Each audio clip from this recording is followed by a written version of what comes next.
Assalamualaikum teman-teman. Waalaikumsalam. Apa kabar kalian semua?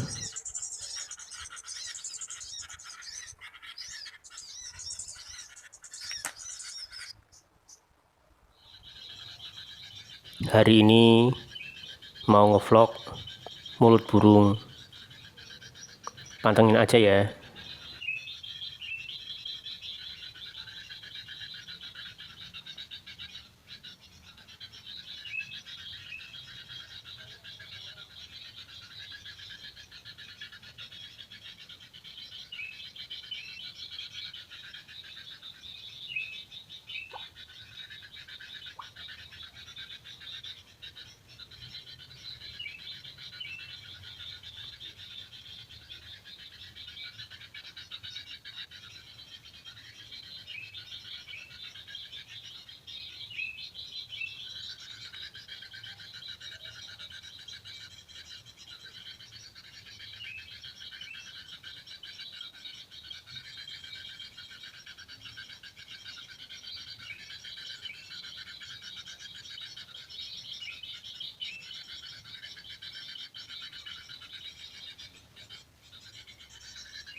Internet iso.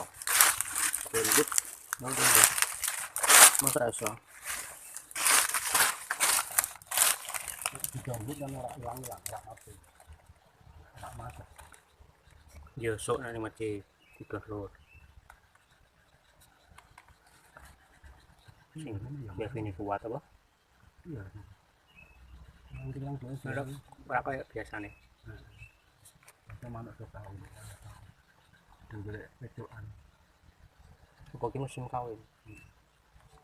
Wong bareng musim kawin. Oh.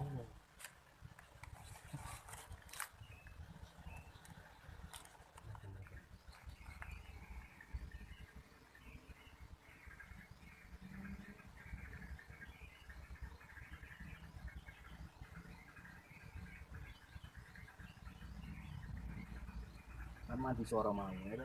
Pertama. Kata-kata.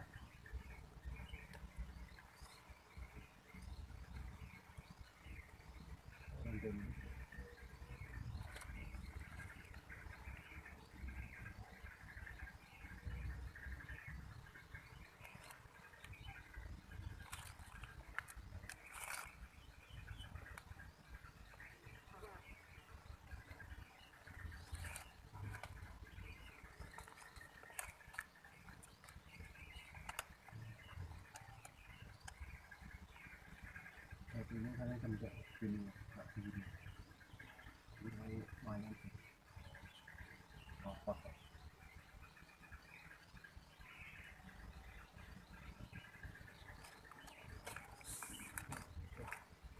Pakai tanah lempung.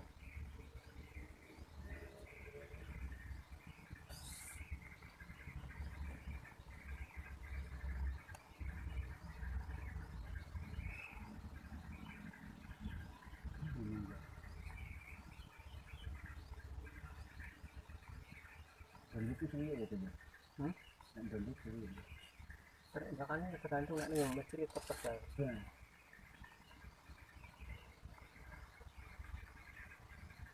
Cepet.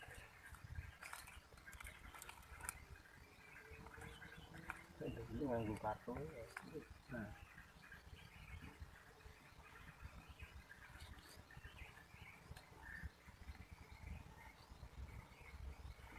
Ini masjid.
Mana tak kini tak ada. Kita Yo, nggak mungkin pindah dari alam ya. Ya, pindah lokasi yang kira-kira aman dari ikatan hutan.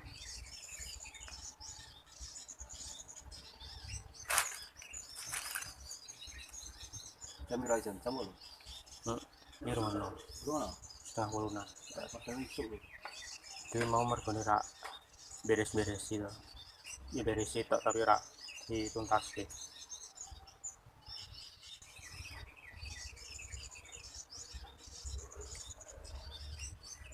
Bikin mana akal tidak ada mau. Yo, mencelok nyedaki.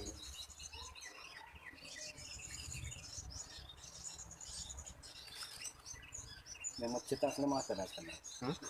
Mana-mana enggak masjid sana. Perkutut di langgar. Karena si penjuran tema.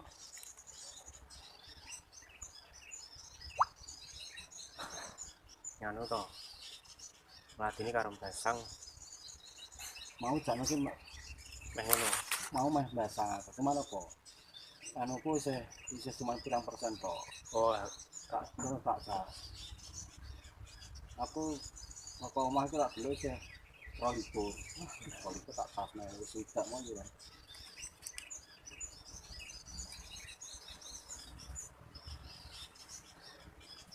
Aku sana main nang mah kosong ya. Kita mah kosong gila kloso aku mah. Tak pasang perut aku tuh. sing kono apa ono mano? Ini dulu main nggon dadakan itu. Pasang kurang kan dua antar Jon.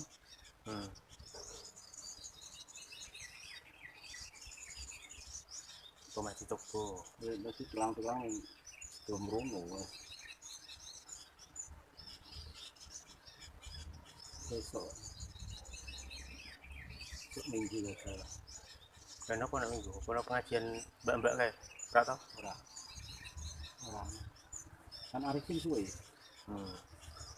Kan Arifin suwe nek iki kan suwe. Serak di macam belum kan? Iya. Orang itu kok gimana?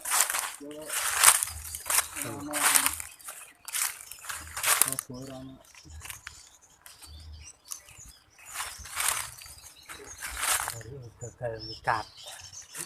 gagal mikat.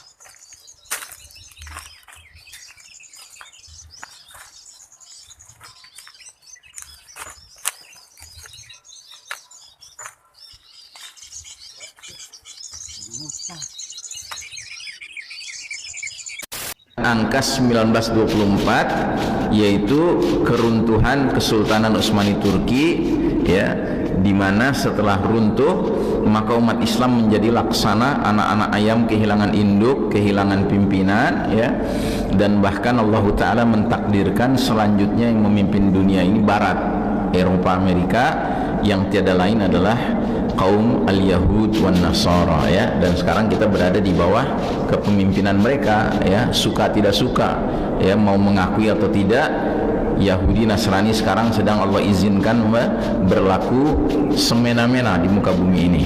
Nah pertanyaannya, benarkah akan hadir sang mujaddid, sang pembaharu itu? Wallahu alam bisawab, kita tidak bisa memastikan. Tapi benarlah memang ada hadis Nabi mengatakan fi kulli ra'si mi'atu sana atau mi'atu am, di setiap awal 100 tahun akan muncul seseorang yang Allah takdirkan menjadi mujaddid, yang memperbaharui ya vitalitas kehidupan beragama umat Islam ini. Dan kalau saya cenderung pada pendapat Syekh Mubayyad, penulis kitab Ensiklopedia Akhir Zaman, di mana beliau cukup kuat dugaannya, keyakinannya bahwa mujaddid berikutnya yang dinanti-nantikan oleh umat ini adalah Al-Mahdi, ya. Mengapa demikian?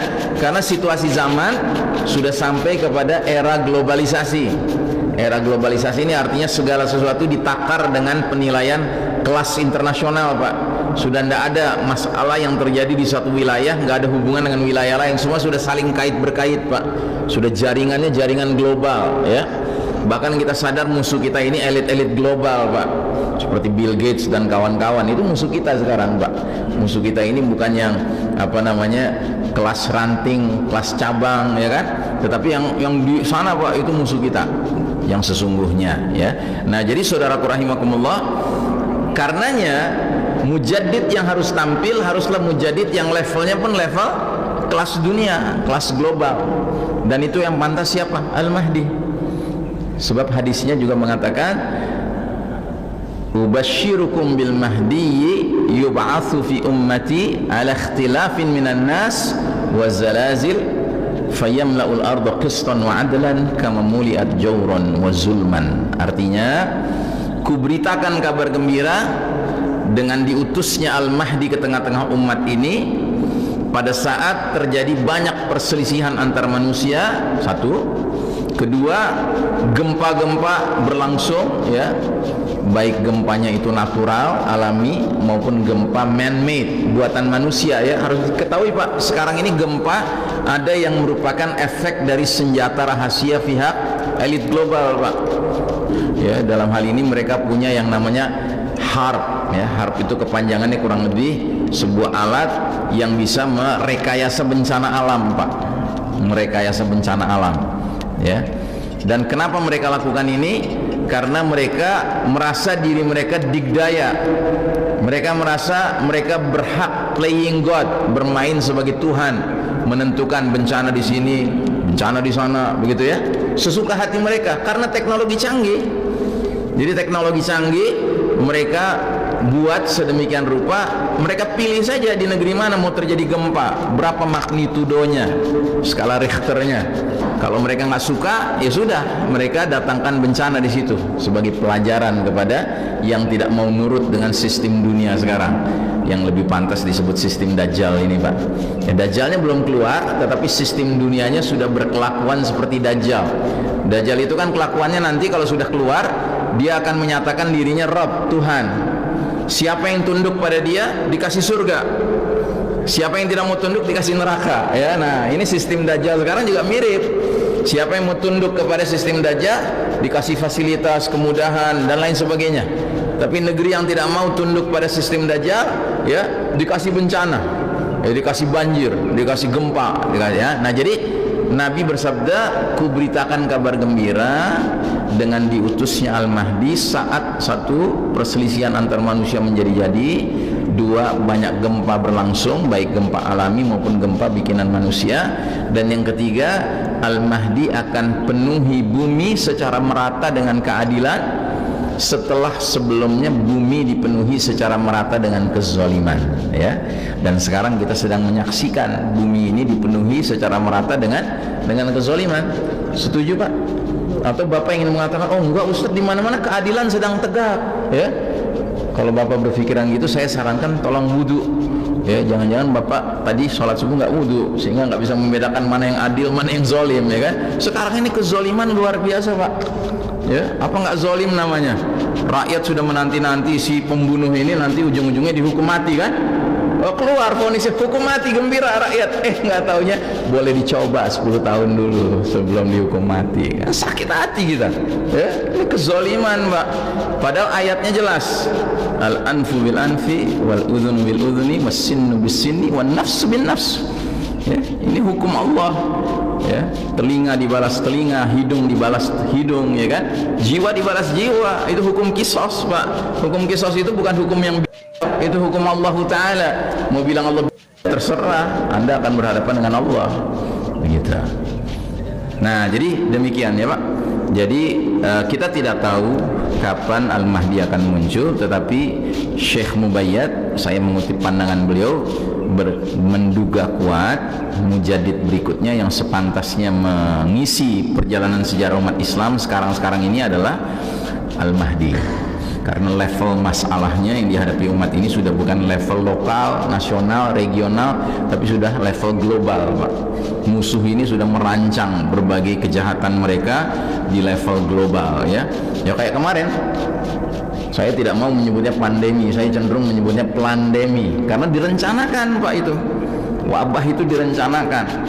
Ya, sedemikian rupa sampai perencanaan itu sudah mencakup bagaimana caranya mengubah cara berpikir umat Islam agar sholat berjamaahnya tidak menjadi sholat berjamaah yang sesuai sunnah Nabi. Jadi jangan kita kira itu nggak ada kaitannya, Pak. Kaitannya erat. Ya, wallahu a'lam bishawab.